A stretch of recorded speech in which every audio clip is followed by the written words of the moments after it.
The river provides. We'll use natural bait, like these worms. Observe the technique, thread it on carefully. A smooth cast sends the bait drifting naturally. Patience is key. This is worm grunting. Watch the ground. Whoa, they're coming out. Keep watching. You need every one. Cool. Can I try? Drinking blood sounds horrifying, but the discomfort is cultural, not biological.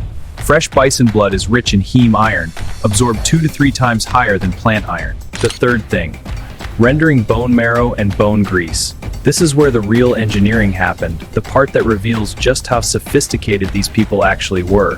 The rendered fat rose to the surface and was skimmed with horn ladles.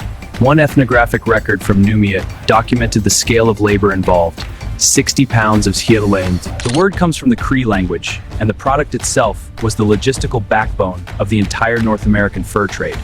Without it, the 4,000-mile canoe routes were physically impossible. The mixture was packed hot into rawhide bags called parfleche, each holding about 90 pounds.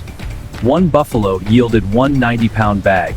That bag and pemmican was so strategically irreplaceable that a war was literally fought over its supply. The Pemmican War of 1814 to 1821.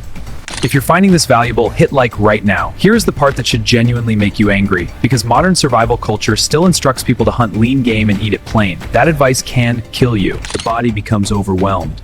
Symptoms begin with diarrhea and nausea, progress to persistent headache and crushing fatigue, and within weeks, advance to organ failure. The sixth thing, fermented and aged meat.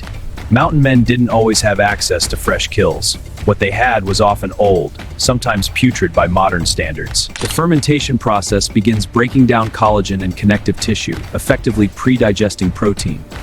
Inuit communities in terror for Asian tissue. So why did we abandon all of this? 3 reasons, and they compound each other with brutal efficiency. Speed. The industrial era demanded produced muscle meat cheaply in enormous volume. Organ meats became byproduct, then waste, then culturally stigmatized as substandard food for people who couldn't afford better.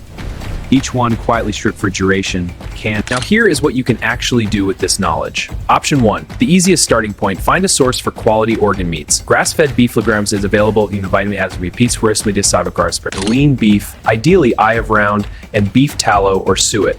Slice the bees as thin as possible and dry it in a red of 160 Longerinos 2 barbs. The knowledge was never lost. It was traded away, exchanged for convenience, for industrial scale, for the seductive idea that a factory staffed by engineers